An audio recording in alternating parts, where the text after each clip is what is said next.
Hi everyone. So here we are, another week has gone by.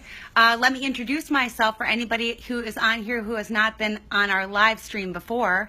I'm Dr. Lauren, and I'm a psychologist, and I'm here every Thursday to answer any questions that you've submitted throughout the week. So let's get started. If you have any questions that you did not send in, make sure that you post them right now as I'm talking, and I will certainly try my hardest to answer the questions that have been submitted and read the questions that are coming in. If I'm not doing a good job of that, then please just continue to post them, and hopefully I'll glance down and I will see them. I'll be trying my hardest for sure. So again, I'm Dr. Lauren, and looking forward to answering all of your questions. The first one that I want to answer is somebody sent in that she's an intern and she's working in an office that she really likes. But what she's noticing is that she's not getting a lot of the projects that she'd really like to work on, like what she calls the cool projects. It seems like everybody is swiping up all of these amazing opportunities, and the language that she uses, no one has given me the opportunity to prove myself. So this is one thing I've learned. I'm going to actually put this down here so that I could use both of my hands to talk. Okay, so this is one thing that I've learned. Opportunities, usually we have to go and grab them, right? So, the language that you used in the post was, these opportunities are not given to me. What in my experience, opportunities are very rarely given to us, and we have to ask for them. So if you feel like you're really suited for a project and like you can really contribute, my suggestion is, increase your confidence level. You're telling me that you're good at doing this, that they're really cool, and that you could add something, to the current team. Well, so you know that to be true. But they don't know that yet, you see, because you're the intern. And so unless you use your voice and tell them, hey, listen, I can be a real asset on this project, and I really think that I can contribute in a meaningful way, then they'll give you the opportunity to do it. But they don't know that unless you tell them. And so I'm not necessarily sure that we should wait to be given opportunities. I think it's our job to go and get them. And the only way that we can do that is for you to stand up, take up space, use your voice, and tell them. Another part of this post was they don't trust me in order, enough to do these projects. We have to earn trust, right? And so if you haven't had the opportunity to do them yet, if you haven't gone and grabbed that opportunity at this point, well then, no, they don't trust you. But that has nothing to do with you. It's just their experience with you up until this point. So here's my suggestion. If you're at the internship and you know that you can be an asset on one of these cool projects, you stand up, take up space, use your voice. You say, hey, listen, this is a really cool project, and I really think that I can contribute in a meaningful way. I look forward to doing that, and I really want that opportunity. Will you give that to me? 9 times out of 10, they'll say yes, because anybody who would stand up, speak for themselves, and show that level of interest and initiative deserves an opportunity. And so when they say yes and you do a great job, they're going to trust you the next time. And so at the internship, I'm looking forward to hearing what happens after you do all those things. Stand up, take up space, use your voice, get the opportunity, do it, increase their trust in you, and then hopefully going forward, you will be a part of all the cool projects. You just have to show them how cool you are. Wait till they get a load of you, right? So I'm looking forward to that. Definitely keep us posted because we'll all be interested. Okay, the next one. Let me go to the next question. I'm doing a degree in a male-dominated field. Can you please help me to find ways to increase my confidence so that I can put my point of view out there? Okay, so this is what I'm thinking. Now, I remember when I was in university, I always had a point of view. I always had many questions too. There were so many things that that the professors would talk about that I would think, damn, I really have no idea what they're talking about, and I would be afraid sometimes to ask a question, worried that I'd look stupid, right? So one very small change that certainly does not sound like rocket science is that I moved my seat. So my first suggestion is move your seat. I always sat in the front row, in the center, right in front of the professor. And the reason that I did that is because then I couldn't see all of the people in front of me, and I didn't really use my peripheral vision to see the people on either side of me. Instead, I was just looking at the professor. And so if I had a question, I would have my eyes on the professor and I would ask my question, and I wouldn't even think about all the people who were around me who were also hearing my question, but I was getting my needs met. I was getting that question answered. If I then had a point of view, I would feel much more comfortable, putting my point of view forward when I wasn't looking at all of the people who were around me who might be judging me, right? And so when my negative voice, was kicking and telling me all of these things, that I was going to sound stupid, or that my point of view didn't matter, or whatever the negative voice was saying, my negative voice wasn't as triggered when I was sitting in the front row and it seemed like I was just talking to the professor. So the first suggestion is this: change your seat. Sit right in front of the professor so that it's like a dialogue going on between you and he or she. Okay, that's number one. When the negative voice kicks in and tells you that your point of view doesn't matter, or tells you that a question that you have is stupid and you're going to look dumb, remember, each human being, each one of us, we all have both a positive and a negative thought voice. Our job is to manage the negative thought voice so that it doesn't make us feel badly and then impact our behaviors, right? So a thought leads to a feeling leads to an action. So if you are afraid to assert your point of view, or you're afraid to ask a question, that's inaction. That means that you're feeling something. So you're feeling insecure, you're feeling a little bit anxious. Got it. We all go through that. So that means that you need to manage that negative voice. So whatever that negative voice is telling you, right, those thoughts are often not really based in reality. They're based on all of our insecurities, and they're actually trying to protect you from rejection. But what it's doing is it's keeping you from becoming your best self. So what we need to do is we need to grab onto that negative thought voice, write those negative thoughts down, manage the negative thoughts by changing them to being something more realistic or more positive. Like, hey, when you write down, everybody is going to be judging me, or my point of view is going to sound stupid, or whatever the negative thought is that's keeping you from asserting your point of view. You're going to look at that and say, hey, listen, I have goals here and I really don't have time for this negative voice right now. So I'm going to change this to being something that's more positive. So then you're going to change the thought to, hey, listen, I have to meet these goals, and regardless of who's around me, it's highly likely that they're not judging me because they're all thinking about themselves. They're not necessarily thinking about me. And as far as my point of view sounding stupid, I'm learning. That's the reason that I'm at university, is because I'm learning. We're all a work in progress. And so, of course, I don't have all the answers. I wouldn't be expected to have all the answers. If I had all the answers, I wouldn't be here. And so you raise your hand, you assert your point of view. That's the reason that you're there. It's so that, you always have to think of, who are you going to be on the other side of this thing that you're really afraid to do? So I always like to think, all right, so am I going to be a better version of Lauren after I do this? And here's the answer. If you are afraid to assert your point of view, if you're afraid to answer the question, if you need to increase your confidence to do that, it's all worthwhile, because on the other side of it, you're going to have your answers. On the other side of it, you're going to be able to have a discussion about your point of view and maybe learn something new. And so if a better version of you is on the other side of something, you have no options to not do it. Right? So regardless of how you're thinking or how you're feeling, we just have to do it anyway. And instead of wanting to be comfortable doing it, we have to be willing to be comfortable being uncomfortable, right? So the goal is not to be comfortable all the time. As human beings, we always want to be comfortable. But the goal is to get comfortable being uncomfortable. Okay, so I hope that helps. Keep us posted, because I'll certainly be thinking about you this week as you're in class, and hopefully sitting in the front seat and asserting your point of view, asking all of your questions, so that at the other side of this day, of this class, of this semester, you are a better version of you who's more likely to meet your long-term goals. Okay, there we go. Let's see. The next one. Okay, oh, this is actually super common. You ready? I was depressed when I was 17 years old, and now I'm 19 years old, and I feel totally better in recovery from my depression, but I have this constant fear of being depressed again. This is so common, not only for people with depressive disorders, but also for people with anxiety or anything that has really been difficult on them. I'm going to give you an example. Okay, so I had to lift up my phone. All right, so here's an example. Several weeks ago, I had the flu, like the real flu, a really, really bad strain of it. I was hospitalized. It was like a whole thing. I had not been sick like that ever.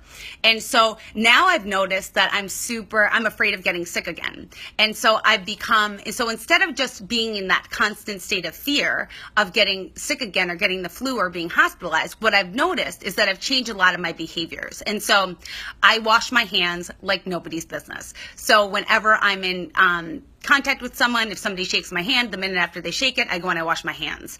I use something to open doors in public facilities so that I'm not touching, the doorknob, or I'm not touching where somebody else may have touched, because I don't want to get the flu. So I do notice that I have changed my behaviors to be, healthier and more adaptive during flu season. So here's my suggestion how that relates to you with your depression or with your anxiety if you are really afraid of being depressed again.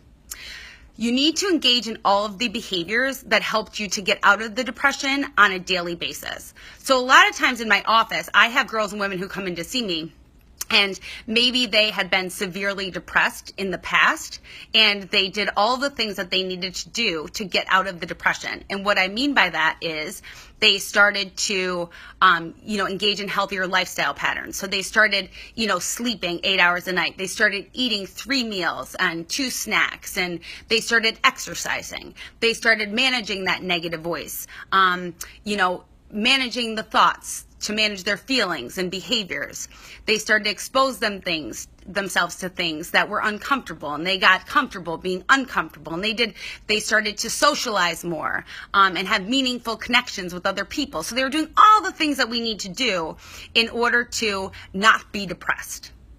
When they started to feel better, they stopped doing those things, right? So they stopped with going to bed on time. Then in a little while, they're like, I don't need 3 meals, 2 snacks. Maybe I'll just have 2 meals, 1 snack. Then they're like, exercising. I don't really feel like exercising today, Then as far as socialization, they're like, you know what? I haven't really been feeling it. I don't really feel like going out tonight. And then they're like, God, I don't know what happened here. I was depressed. I worked my way out of the depression. I was feeling really well for even a couple of years. And now all of a sudden the depression is back. And I'm like, well, no kidding. You're not engaging in the behaviors that make you feel good. So in order to feel good, we have to do the things that make us feel good. So if you're afraid of falling into a major depressive episode, do all of the things that keep you feeling good. Manage your lifestyle patterns, manage the negative voice in your head, engage with other human beings, connect with other people in a meaningful way, work towards goals that matter to you, recognize that you are your purpose. We don't have a purpose, you are your purpose. That's how we feel like we matter in this world. If we make our days matter by making ourselves matter to other people, so you don't have to worry about falling into a major depressive disorder if you're doing all of the things that you did in order to get out of it. Now, with that said, here's this point. You've already exercised the muscle of getting well. So if you do fall into a depression, you have already exercised that muscle and you can get out of it again. Fear of something happening really can keep us stuck, right? So if you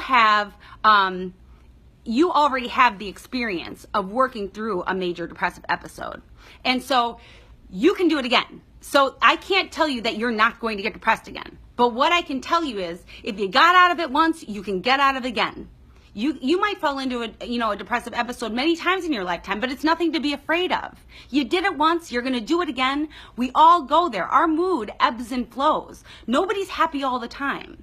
And so you can't be afraid of the natural ebb and flow of mood because that's just part of being a human being. And so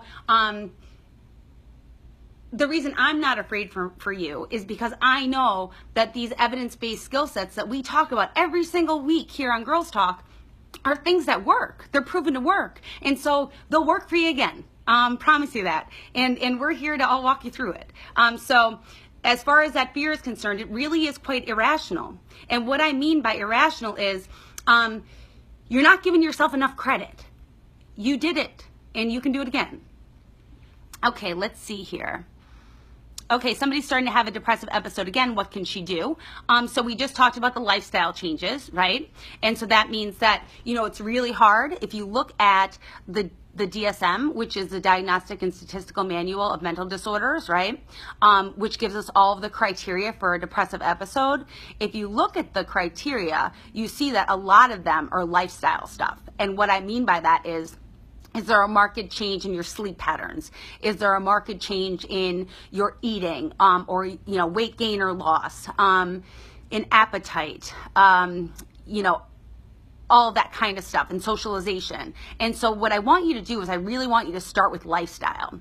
Start putting yourself on a sleep schedule. Go to bed at 10:30 p.m., get up at 6:30 a.m. every single day. Get 8 hours. Because that manages the whole sleep too much or sleep too little. As far as like meals, eat nutritious meals. You got to fuel your brain, okay? Remember, it's all a brain game. So you've got to get all the nutrients that you need. I also want you to start exercising. It's said that a half-hour run gives us the same increase in the neurotransmitter that makes us feel good as a low dose of an antidepressant. So what I want you to do is I want you to start sweating like an animal for a half hour a day. These things are not easy for somebody who's not feeling good and is feeling depressed. I get it. These are all goals and something that you want to work towards, not something that you're going to be able to do today. And that's okay. And then managing that negative thought voice. Whenever you're feeling down and out, I want you to write in a journal all the different thoughts that you're thinking. Because I want you to be able to identify the different thoughts that are going through your mind that are making you feel insignificant and small and sad or whatever the feelings are, okay? And so I want you to write down those thoughts. Remember, every human being has up to 70,000 thoughts a day. That's a lot of thoughts. And so in order to manage mood, we need to get really familiar with the ones that are making us feel down and out, making us feel sad. And so those are the two things that I want you to start with. I want you to start with lifestyle, and I want you to start with managing your thoughts. Okay? Let's see. Okay, the next question that was sent in is, how do you balance staying informed on women's issues and other social injustices and things like that, and not feeling overwhelmed and anxious? Okay, so I certainly haven't mastered this one. I can tell you that right now. A lot of times it does feel overwhelming, right? Especially in our current social climate, it can feel really overwhelming because, it does feel like as girls and women, we're really making some headway, but it's certainly not easy.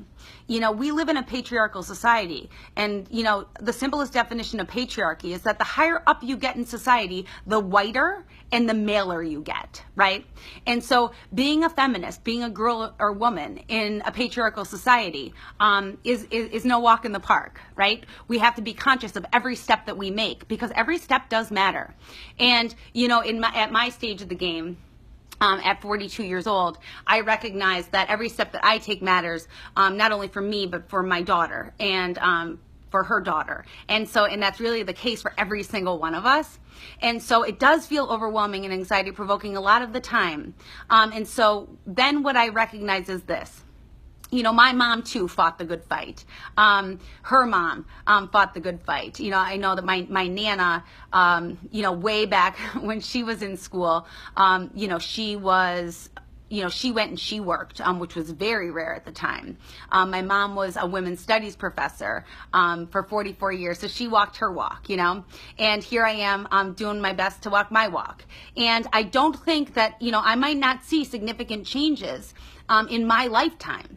I need to know that every day, though, I tried, and in the ways that I could try. And so how do I try? And how do I suggest you try? Well, on the days that I don't feel confident, I don't do it for me, I do it for you.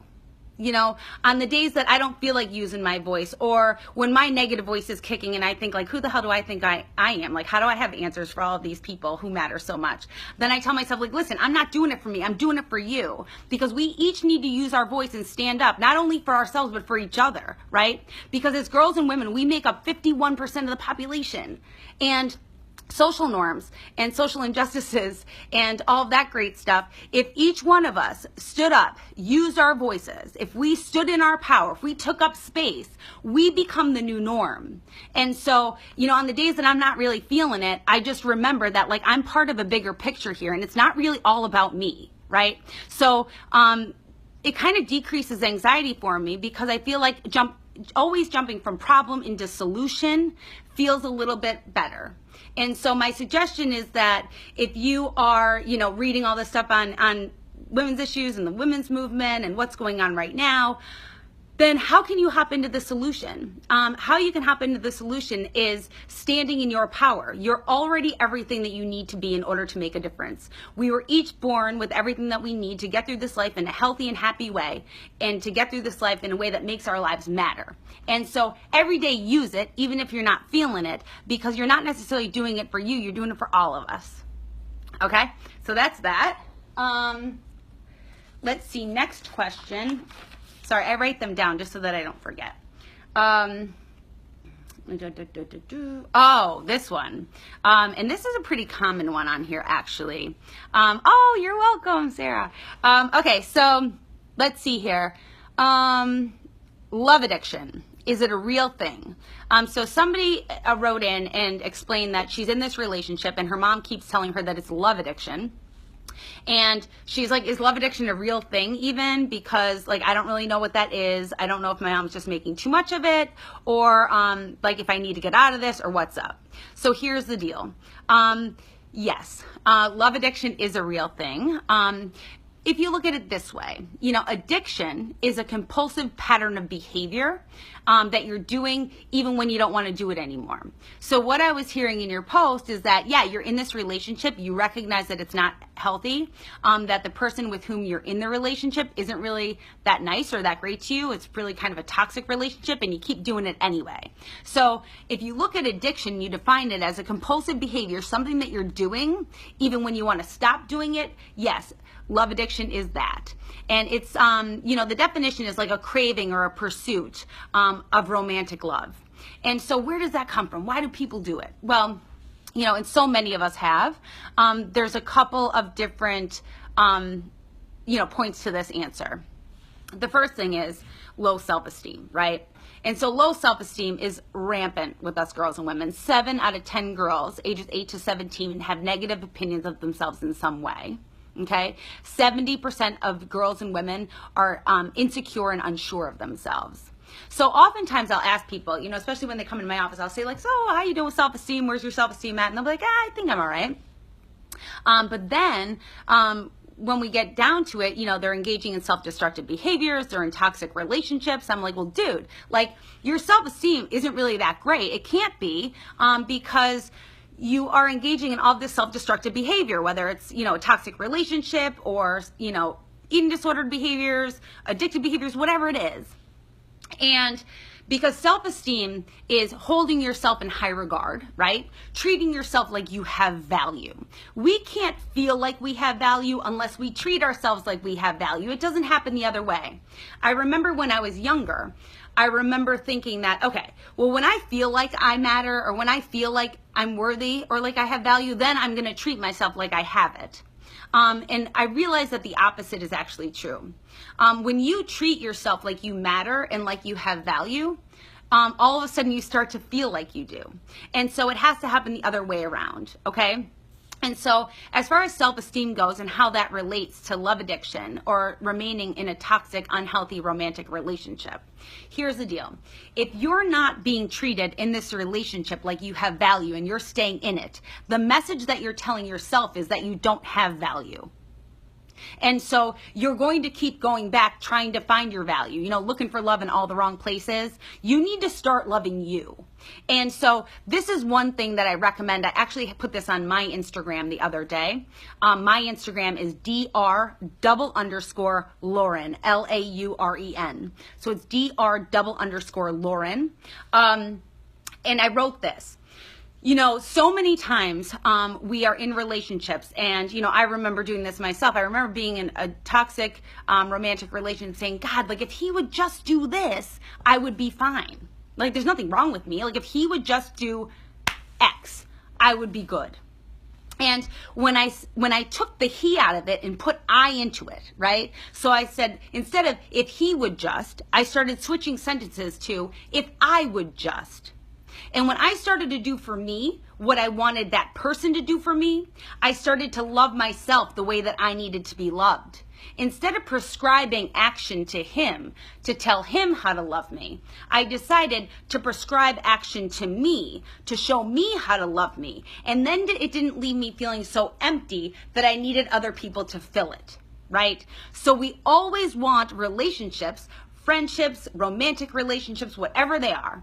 We always want relationships to be a complement, not a supplement. So we want to be able to meet our own needs, love ourselves the way that we need to be loved, so that we don't feel like there's an emptiness that somebody else needs to fill. Okay? Got it? So as far as love addiction is concerned, the answer is twofold. Number one, yes, engaging in any compulsive behavior, even when you don't want to do it anymore, that's an addictive-like behavior. And so that's where your mom is coming from. Love addiction is craving and the pursuit of romantic love. If you're not getting what you want from a relationship and you keep going back, instead of trying to prescribe to the other person what to do for you to meet your needs, how about if you start meeting your needs? To increase esteem, self-esteem, confidence in your own value, you need to treat yourself like you have value. So instead of telling the other person how to love you, you start telling you how to love you. And then you're going to increase your feeling of value and worth from the inside out, and somebody else in a relationship can be a complement, not a supplement, and then it's more likely that you are going to attract healthier people. Okay? Got it. Okay, so that's that answer. Let's see. Oh, you know what? Somebody talked about how I spoke last time about how social norms, manners of behavior that are deemed acceptable in a society, how they affect how we think, feel, and behave. So my whole premise, right, is that social norms, the different messages that we girls and women receive from the time that we're born, affect our mental health and affect our levels of anxiety and depression and eating disordered behaviors. That, like, we didn't grow up in a vacuum, right? So, one thing that I've learned over the past couple of years is that, it's no wonder. If I had a book, it would be called, like, No Fucking Wonder. No wonder we feel this way. We've been hearing these messages from the time that we're born, that our value comes from being in a relationship, and our value comes from the size of our ass, and our value comes from being accommodating and polite and kind and demure, and only speaking when spoken to, and all this other bullshit, right? And so, of course, we feel a little crazy sometimes. If we didn't, that would be weird, right? And so somebody asked, well, how does that then relate to LGBTQ? And the same holds true, right? I mean, and even more so in the LGBTQ community. It's not a matter of degree. And what I mean by that is it's not like, it's not a matter of degree. It's a totally different bucket. And what I mean by that is, like, it's that much more difficult for somebody in the LGBTQ community, for sure. And so, of course, social norms affect your mood and anxiety levels and, levels of insecurity and how you feel about yourself, because the messages that, our friends in the LGBTQ community have received from the time that they were born are, like, sick and warped, right? And so it's no wonder that people, on the sexuality spectrum, feel all sorts of levels of confused and of anxious and sad and depressed. And of course it has so much to do with it. And so, the person asked, like, how does the lecture that you gave on social norms affect the LGBTQ community? And the answer is, like, lots. Lots. And then we also have, and that's, it's women of color, it's LGBTQ communities, it's, the Latino communities, it's we live in a patriarchy. So it's everybody other than white men, because that, like I said, the simplest definition of patriarchy is the higher up you get in power, the whiter and the maler you get. And so anybody who's not that, has social norms who affect them in a significant way. Okay, let's see. Yeah. All right. Yeah, that's what I would call my book. No fucking wonder. Okay. So, oh, tips to manage stress. Okay. So here's the deal. You know, people always like stress management techniques when they are already stressed. My goal is always to, let's kind of live our lives so that we don't actually even get stressed, right? So here's the deal. We're human beings. We're animals with a frontal lobe in our brain. And so we have to get our bodies working for us rather than against us. That's number one. So all those lifestyle changes, and I'm going to save this live stream here and then save it to my phone and post it to Girls Talk's Facebook page as well, because we just talked about all the lifestyle changes that we need, you know, in order to increase mood and increase esteem and all that stuff. So I'm not going to go through those all again, but to manage stress, you need to eat right, you need to sleep right, you need to exercise, period. You need to engage in social behaviors. You need to connect with other human beings in a meaningful way. You can't be isolated and like sitting on your couch watching Netflix, eating a bunch of Cheetos and not doing shit and think like, God, why do I feel stressed out when I have all these like projects to do? Well, because you're not doing anything so that you can self-motivate, right? And so if you're like, my Nana used to say, the more you do, the more you can do. And I truly believe that.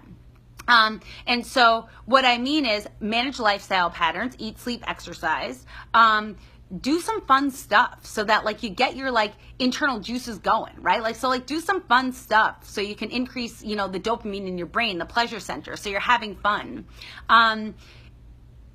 Connect with other human beings in a meaningful way. We're social beings having a human experience, not vice versa. So like you need that connection. To decrease stress, there are other like stress management techniques as far as like meditation and deep muscle relaxation and deep breathing exercises.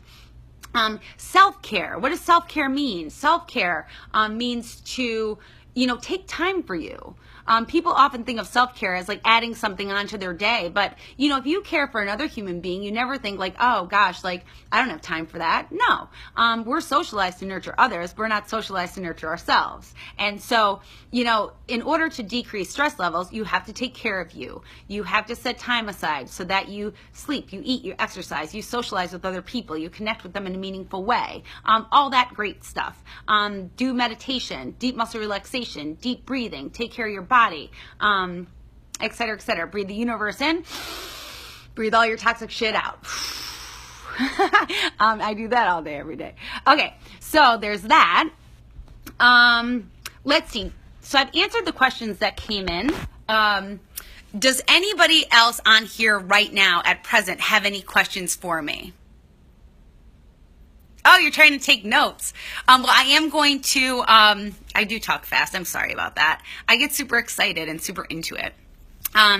Let's see here. You know what? Somebody's asking me here about cerebral palsy and anxiety related. I did get this right before I came on here. And what I'm going to do is I'm going to research that because I don't know. I have no experience with that at all, but I'm certainly willing to go and research that and reach out to a couple of colleagues and ask them their opinion about that or see what experience they have, people who deal a lot with neuropsych, okay? So I'm going to do that, and then because you did reach out to me on my Instagram, I do have your Instagram, and I'll direct message you with your answer, okay? Let's see.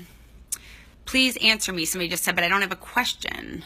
Tanya, I think that was. Okay. All right, I'm going to answer this one on self-doubt and comparison advice, please. Oh, and then there's another, oh, there's so many good questions. Okay, so I'm going to start with that one, self-doubt and comparison. Okay, we all do this comparison game, right? Like, it's a huge deal, especially for girls and women. And so here's the deal. This is what I've learned to be true. There is no comparison, okay? So, we are each necessary. And so for us girls and women, one of the ways that social norms affects us in the most significant way is the divide and conquer, right? And so, you know, I've looked up a lot of things about, you know, women competing against each other and all this other stuff. And there's several different theories and philosophies as to why this happens. Like way back when we were like hunting and gathering berries and shit like that, there were only so many men and we needed to compete against each other in order to have children and all this other stuff. Like, I don't know. This is what I know to be true through my experiences, is that, we girls and women, there have only been so many spots. And we've been socialized to compare and contrast ourselves to each other, et cetera, et cetera. And so, but this is what I've learned in my experience. I've learned that we are all in this together. We girls and women need each other. We need each other to lift each other up. We need each other to hold each other's hands. We need each other to support each other. We need each other to meet our individual goals. We need each other to meet our collective goals. Okay? And so as far as comparing yourself to somebody else, there is no comparison because there's only one you. And so what I know to be true is that I have a lot of strengths and I have a lot of weaknesses. And everybody else does too. Nobody has my exact mixture of the two. Nobody can say things how I say them or do things how I do them, and nobody can say things how you say them or do things how you do them. Each one of us is incredibly special and unique and a part of the bigger picture. And each one of us is necessary. And so there is no comparison, and there's no reason to ever want to be like somebody else or more like them. If some other woman is meeting her goals at a quicker pace than you are, bravo, let her do it. Lift her up. Because we need every single one of us to get there. And, there aren't only so many pieces of the happy pie. There aren't only so many pieces of the successful pie. There's room for every single one of us. And each one of us is necessary in order to change the way that our society looks for ourselves and for future generations. And so this is what you need to know about the comparison game. You're necessary. She's necessary. She is not you. You are not her. There is no, better or worse. We're all just a little bit different in what we contribute to this place. And so as far as the comparison game, where it comes from, if it comes from, way back when we were competing in order to, continue the human race, who knows? What I know to be true right now is that you matter. And so does every other girl and woman. And so there is no comparison. The only way that we can meet our collective goals is if we lift each other up. Stop comparing things, according to societal standards. Society creates that so that we don't make the changes necessary for us to be equal. And so, that's all from like internalization of these social norms that we've been taught from the time that we're born. And so we want every single human being to meet their goal, be their purpose, because that's the only way any of us is going to get there. Let's see. There is no, all right, so Amber just wrote in, I have been asked to dial back on my self-confidence. Apparently I come off too strong. Here's the deal. There's no such thing. There's no such thing as being too strong. And whoever told you that, that's their shit, not yours. Okay. And so there's no such thing as being too anything. For 4 decades of my life, I spent trying to strike a balance between being too much and not enough. And that's a really hard balance to strike. It's impossible. And so what I've learned to be true is this. You cannot be too loud. You cannot be too strong. You cannot be too confident. You can really not be too anything, because your only job here is to be you. And if that feels too much for somebody else, then it's time for them to dial back out of your immediate range, because that's just somebody who can't, that it's their own stuff. Like they can't handle your too confidence because of their own shit, right? And that's not your job to manage somebody else's stuff by dumbing yourself down. That's not your job. Your only responsibility, the ability to respond and not react to your environment, even that person, is to stand in your power, take up space, use your voice, increase confidence, and be all that you are. So dialing back is never part of your goal. Okay, let's see here. You got that? Okay, does anybody have any other questions? Okay, all right, so somebody's saying that she doesn't feel like she can connect very well with her therapist, but she's opened up so much that she doesn't want to start over. Here's the deal. I get it. You know, I am a therapist. And so I'm sure a lot of people think that with me too. Here's what you need to know. The therapist wants you to tell him or her. You need to say that. You need to say, like, listen, dude, I'm not connecting with you. It's that person's job to try to connect with you in a meaningful way so that you feel comfortable and so that you're meeting your goals. We always want people to tell us when it doesn't feel like it's working.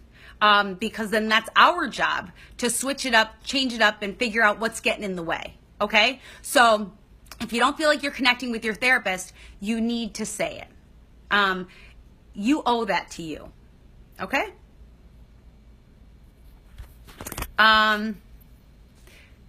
Thanks. All right, anybody have any other questions for this week? Hit me with them.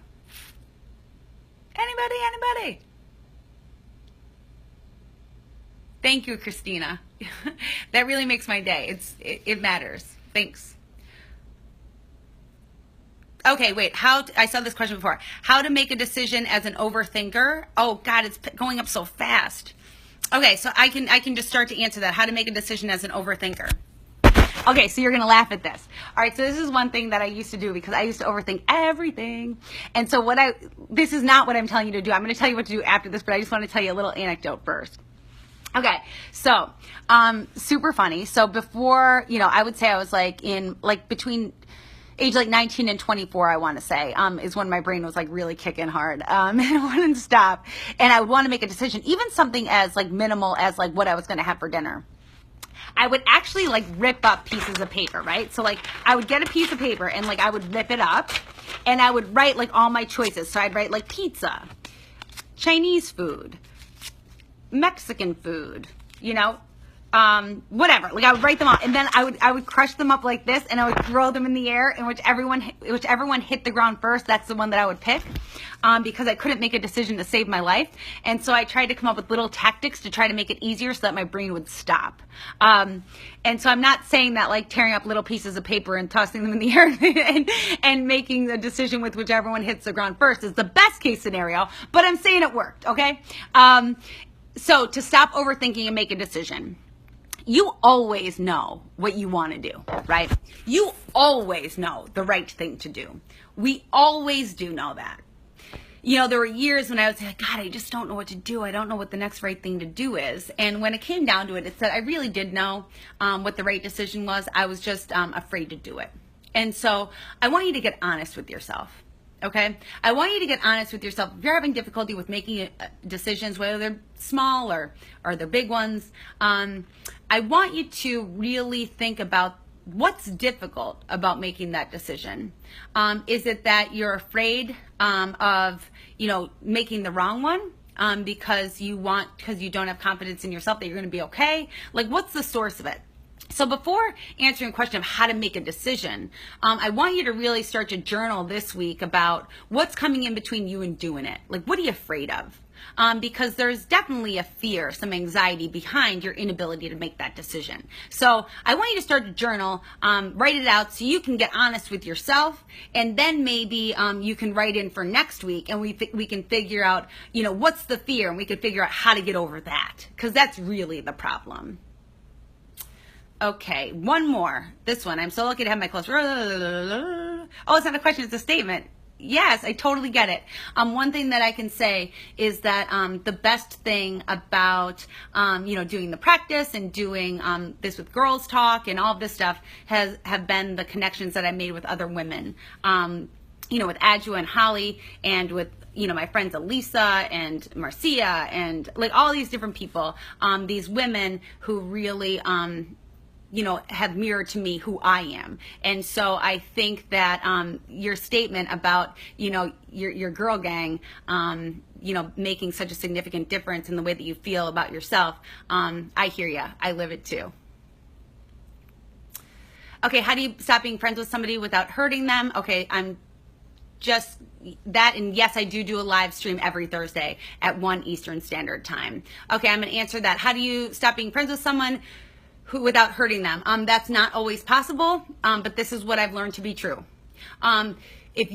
The reason that we stop being friends with people, or, not even stop being friends, but what I like to call it is lovingly detach. And what I mean is, I'm not going to hang out with you and I'm not going to talk with you anymore.